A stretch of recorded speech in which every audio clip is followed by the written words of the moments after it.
I fell in love with a Ukrainian Mafia boss. Now we're marked for death. Before we dive into the story, tell me where in the world you're watching from. And if this story steals your heart, please hit subscribe. The air inside the grand ballroom of the Volkov Tower was thick with the scent of expensive amber, aged cognac, and the invisible, electric charge of predatory intent. Ingrid Varga adjusted the weight of the diamond necklace at her throat, the cold stones grounding her as she navigated the sea of charcoal-clad power players and their exquisitely draped companions. She was a ghost in a designer shell, her identity as a Swiss investment analyst a carefully constructed lie designed to bypass the layers of security that guarded the most dangerous man in Ukraine.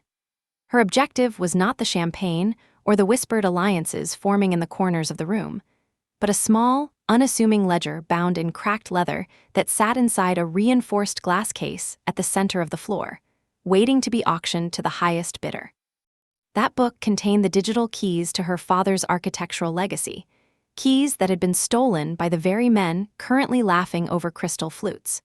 She moved with a practiced, liquid grace, her long light red hair a vibrant contrast against the pale ivory of her designer dress, her sharp eyes missing nothing as they scanned the perimeter for the man she knew was watching her.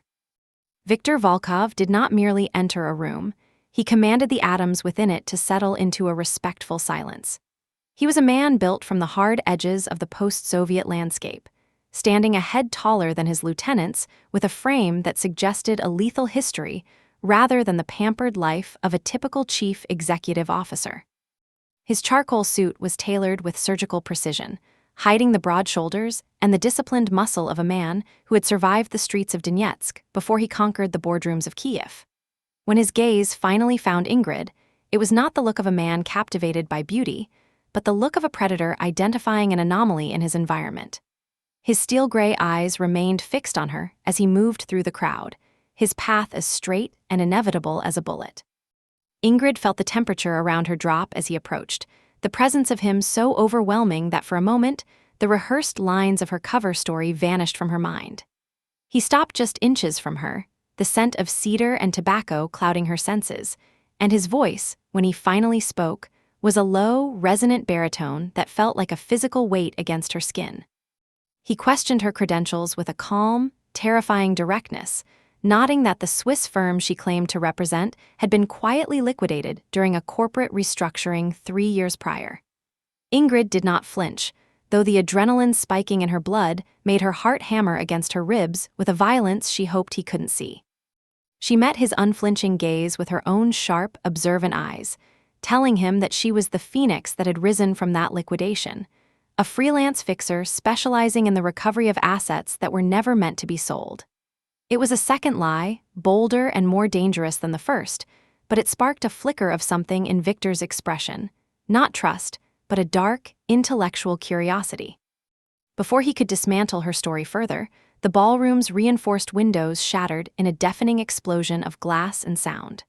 The elegance of the evening was instantly replaced by the staccato rhythm of automatic gunfire, as a rival syndicate launched a desperate attempt to seize the assets on display.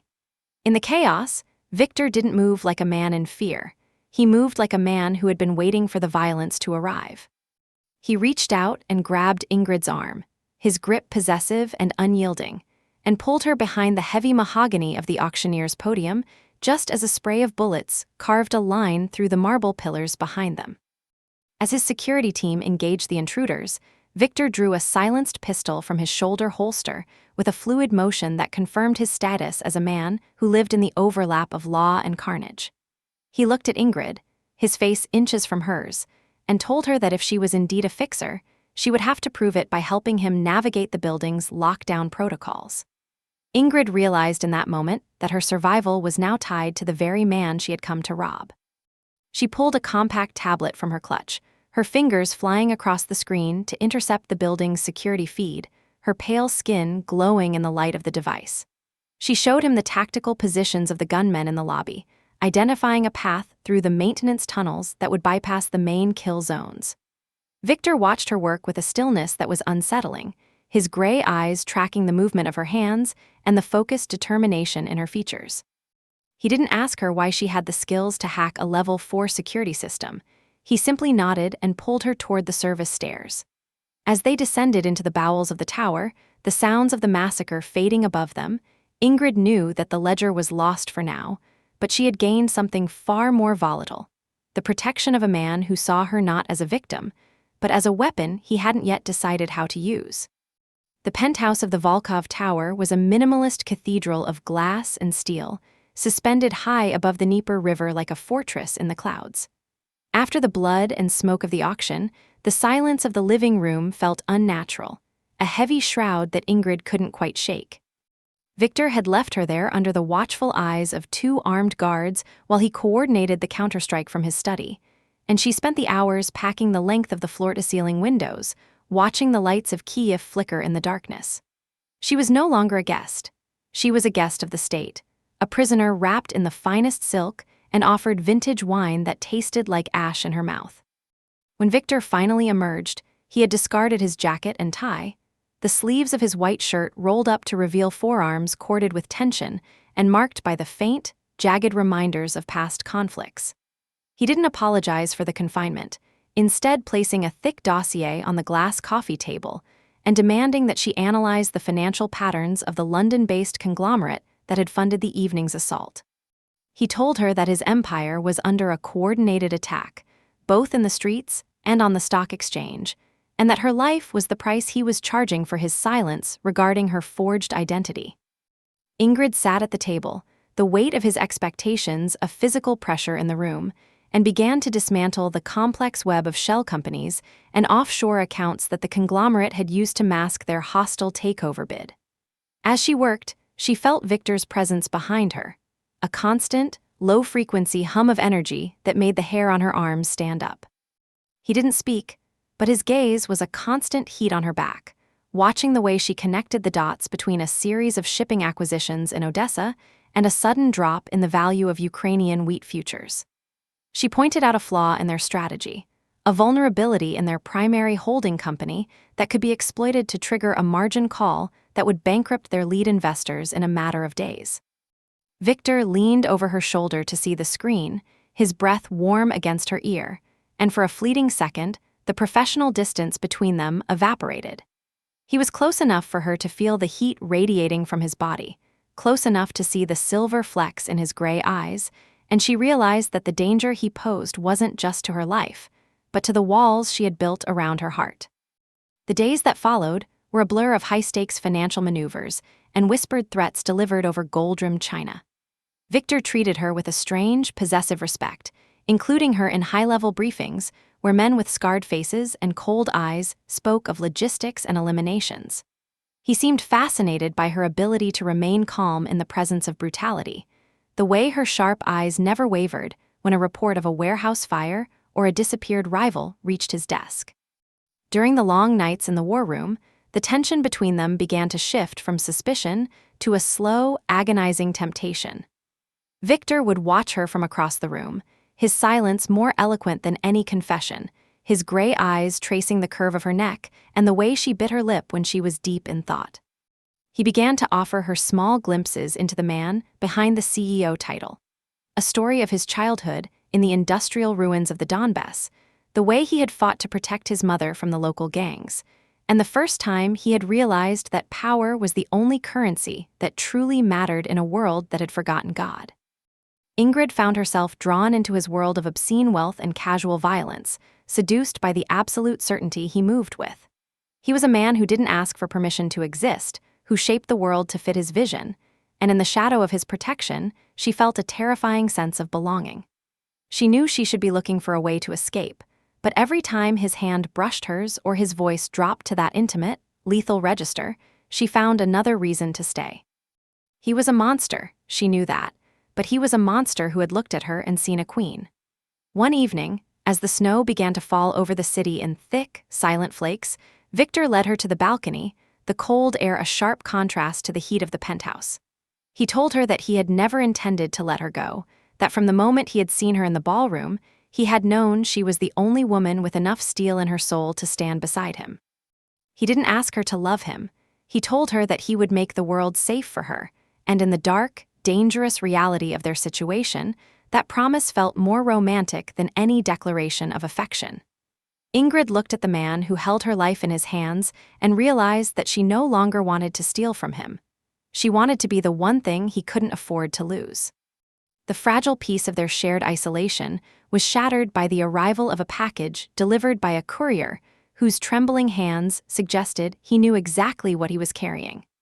Inside was a single, charred architectural model of the building Ingrid's father had designed before his downfall, along with a note written in the elegant, serpentine script of Mikhail Volkov. Mikhail was a man who had turned the dismantling of lives into a fine art, a former minister who had used the chaos of the post-Soviet transition to build an empire of corruption that spanned from the Black Sea to the Baltic. He had been the one to orchestrate the ruin of Ingrid's family, and now he was signaling that he was aware of her alliance with Victor. The threat was clear. Mikhail was coming for what remained of her father's legacy, and he was willing to burn Kiev to the ground to get it. Victor's reaction was not one of alarm, but of a cold, focused rage that was far more terrifying. He didn't waste time with reassurances. He ordered his private jet to be readied for a flight to Odessa, the heart of Mikhail's territory, determined to strike the head of the serpent before it could strike at Ingrid. The flight to the coast was a journey into the heart of their shared trauma. As the jet crossed the vast, dark expanses of the Ukrainian plains, Victor sat across from Ingrid, his gray eyes reflecting the dim light of the cabin. He spoke of the scars that lined his back, the physical manifestations of the betrayals he had survived during his rise to power. He described the time he had been held in a basement in Kharkiv for 2 weeks, the way the cold had seeped into his bones, and the vow he had made to never be at the mercy of another man again. He showed her the puckered mark on his shoulder, where a bullet had narrowly missed his heart during the Orange Revolution, and the long, thin line of a knife wound on his ribs that had been a gift from his own cousin. Each scar was a lesson, he said, a reminder that loyalty was a luxury and that the only people you could trust were the ones who had nothing left to lose. Ingrid reached out, her fingers trembling as she touched the edge of the scar on his shoulder, feeling the heat of his skin and the steady, unbreakable rhythm of his heart. She told him about her father, the way he had been a man of vision and integrity until the system had crushed him, and the way she had spent her life trying to rebuild the pieces of his broken dream. In Odessa, the air was thick with the smell of the sea and the underlying rot of a city built on secrets. They stayed in a fortified villa on the outskirts of the city, a place of crumbling grandeur and hidden tunnels that had once belonged to a czarist noble. The tension between them reached a breaking point as they prepared for a meeting with Mikhail's intermediaries. Victor was a man transformed by the proximity of his enemies, his every movement sharp and predatory, his voice a low snarl of command. Yet, in the quiet moments before the confrontation, he would pull Ingrid to him, his hands possessive on her waist, his forehead resting against hers as if he were drawing strength from her calm. He told her that she was the only thing in his life that wasn't a transaction, the only thing that made the constant war feel worth winning. Ingrid felt a profound sense of responsibility for the man beneath the scars, the one who was willing to risk everything to settle a debt that wasn't even his. She realized that she had stopped being a victim of her past. She had become a participant in her future, and that future was inextricably linked to the man who was currently preparing to kill for her. The meeting with Mikhail's men took place in a derelict shipyard, the rusted hulls of abandoned tankers looming over them like the skeletons of a forgotten age. It was an ambush from the start, a coordinated strike designed to eliminate Victor and capture Ingrid as leverage. The ensuing firefight was a chaotic, visceral display of Victor's lethality. He moved through the maze of shipping containers like a ghost, his suppressed weapon-spitting fire with a clinical precision that silenced his enemies before they could even scream. Ingrid found herself caught in the crossfire, the sound of bullets whining off the metal around her a terrifying reminder of the world she now inhabited. When the last of the gunmen had fallen, Victor found her crouched behind a rusted winch, her pale skin covered in grime, but her eyes burning with a defiance that matched his own. He pulled her into his arms, his heart racing against hers, and for a long moment they just stood there amidst the carnage, the only two living things in a graveyard of iron. In that moment, the last of Ingrid's resistance crumbled. She didn't care about the ledger or the legacy anymore. She only cared about the man who had walked through hell to keep her safe and the realization that she would follow him into the fire without a second thought. The realization that an international bounty had been placed on Victor's head changed the nature of their existence from a localized conflict to a global hunt. The coalition of European syndicates, fearing the expansion of Volkov International into their established markets, had pooled their resources to hire a team of professional fixers and assassins whose only objective was the total erasure of Victor's shadow empire. They were no longer safe in the cities, and so Victor moved them to a remote villa on the Black Sea, a sprawling estate carved into the sheer cliffs that had been designed to withstand a siege. The villa was a paradox of obscene luxury and brutal functionality, with sprawling terraces that overlooked the churning dark water and a basement filled with the most advanced electronic countermeasures available on the black market. As the world outside searched for them, Ingrid and Victor lived in a state of heightened, feverish intimacy, the constant threat of death acting as a catalyst for a passion that was as dangerous as the men hunting them. Ingrid took over the management of their digital perimeter, her mind becoming a weapon as she navigated the global financial networks to track the movement of the funds meant for Victor's assassination. She worked through the night, the blue light of the monitors reflecting in her sharp eyes, while Victor patrolled the grounds with a restless, prowling energy. He had become even more possessive, his touch a constant presence, his gaze never leaving her for more than a few minutes at a time. He would bring her food and coffee, his hands lingering on her shoulders as he watched her work, his voice a low, constant murmur of encouragement. He began to talk about a life beyond the violence, a clean future in the West where they could live under new identities, free from the weight of his reputation and the shadows of her past. He offered her a way out, a set of papers and a bank account that would allow her to disappear to South America or the Caribbean, away from the contract on his head. He told her that he didn't want her to be a casualty of his war, that he would rather she lived without him than died by his side. Ingrid looked at the papers, the symbols of a life she had once thought she wanted, and then she looked at the man who was offering them. She saw the scars on his back, the silver in his hair, and the profound, aching loneliness that he had carried for 40 years. She realized that the clean life he was offering would be a desert without him, a hollow existence where she would spend every day wondering if he was still alive. She took the papers and walked over to the outdoor fireplace, dropping them into the embers and watching them turn to black ash. She told him that she wasn't interested in a life without him, that she would rather spend 1 year in the center of the storm with him than 50 years in the quiet without him. Victor didn't say a word, but the look in his steel-gray eyes was more powerful than any vow. He pulled her into a kiss that was a collision of souls, a desperate, beautiful surrender to the reality that they were now one entity, fighting for a single future. They made love that night on the terrace, the sound of the waves and the wind a backdrop to a union that felt like a defiance of the entire world. As the deadline for the assassins' arrival approached, Victor and Ingrid coordinated a massive counterstrike that would either secure their safety or ensure their public execution. They used the digital keys from her father's ledger, which Ingrid had finally recovered during a daring raid on Mikkel's Odessa vault, to unlock a series of hidden accounts that contained the personal wealth of the European syndicate heads. Ingrid orchestrated a real-time bankruptcy of their enemies, moving billions of dollars into untraceable crypto wallets while Victor prepared for the physical assault on the villa. The tension in the house was a living thing, a coiled spring waiting to snap. Victor gave her a small, elegant pistol and taught her how to use it, his hands steady as he guided hers, his voice calm as he explained the necessity of a killing shot. He told her that he had spent his life preparing for a moment like this, but that he had never had something so precious to protect. They stood together on the balcony as the first light of dawn touched the horizon, the silence of the morning, a final, fragile gift before the reckoning began. The assault on the Black Sea villa was not a chaotic rush, but a surgical, multi-pronged attack by a team that had been trained in the world's most elite special forces units. They came from the sea on silent, blacked-out ribs, and from the air in a low-flying helicopter that bypassed the local radar. The villa's defense systems, which Ingrid had spent weeks refining, responded with a lethal efficiency that bought them the time they needed.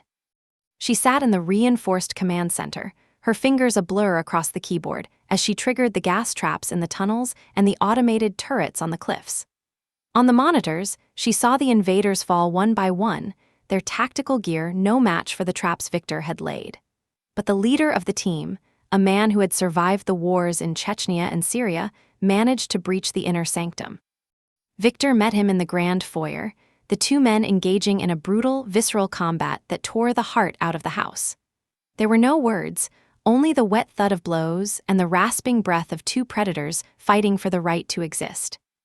Ingrid watched the struggle on the screen, her heart in her throat, her hand gripping the pistol Victor had given her. She saw the moment when the assassin gained the upper hand, his knife hovering inches from Victor's throat, and she didn't hesitate. She left the safety of the command center and ran into the foyer, her light red hair flying behind her like a banner. She didn't scream. She simply raised the weapon and fired a single, precise shot that took the assassin in the center of his forehead. The silence that followed was absolute, broken only by the sound of the wind whistling through the shattered windows. Victor looked up from the floor, his face covered in blood and dust, his gray eyes wide with a mixture of shock and profound gratitude. He stood up slowly, his body aching from the struggle, and pulled Ingrid into an embrace that was so tight she could barely breathe. They had survived the reckoning, but they both knew that the world would never stop hunting Viktor Volkov as long as he was alive. To secure their future, they enacted the final, most dangerous part of their plan. With the help of a few loyal associates who were paid in the very millions Ingrid had stolen from their enemies, they faked Victor's death in a massive explosion that leveled the villa and left no identifiable remains. The world's news agencies reported the end of the Volkov Empire, the death of the Kiev Don and his mysterious mistress in a final, bloody confrontation. In reality, Ingrid and Victor were already on a private vessel moving through the Dardanelles, heading toward a new life that no one could trace. They had changed their appearances. Victor's hair was now a darker brown, his presence more muted, while Ingrid had dyed her light red hair a deep, chestnut brown. They were no longer the CEO and the fixer. They were just two people who had stolen a piece of eternity from the jaws of death. They settled in a remote, stone-built estate on the Amalfi coast of Italy, a place where the cliffs were covered in lemon trees and the sea was a constant, shimmering blue. Their new life was a deliberate, beautiful quiet. Victor spent his mornings in the garden, his hands, once used for violence, now tending to the soil with a patience that surprised even himself. He had become a man of the earth, his steel-gray eyes finding peace in the simple rhythms of the seasons. Ingrid continued to manage their untraceable wealth, her sharp mind find a new purpose in philanthropic ventures that rebuilt the architectural heritage of Eastern Europe in her father's name, but anonymously. They were the masters of their own destiny, living in a world where the only contracts they signed were for the restoration of old villas and the purchase of local vineyards. One evening, as the sun was setting behind the Mediterranean horizon, casting a golden light over the terrace, Victor came up behind Ingrid and wrapped his arms around her waist. They stood in silence for a long time, watching the fishing boats return to the harbor below. Victor whispered that he had never known that a man could feel this much peace, that the silence was the greatest luxury he had ever owned. Ingrid turned in his arms, her eyes searching his face, and she saw the man he had become, a man whose scars had healed into stories, a man who was no longer looking for a war. She told him that they had built their own empire, one that was made of sunlight and salt and a love that had proven more durable than steel. He kissed her, a long, slow surrender that tasted of the wine they had shared and the future they had won. And in the deepening twilight of the Italian coast, the ghosts of Kiev were finally laid to rest. Their story was no longer written in blood and billion-dollar deals. It was written in the quiet moments of a life lived for each other, a conclusive, satisfying victory for two hearts that had found their way home.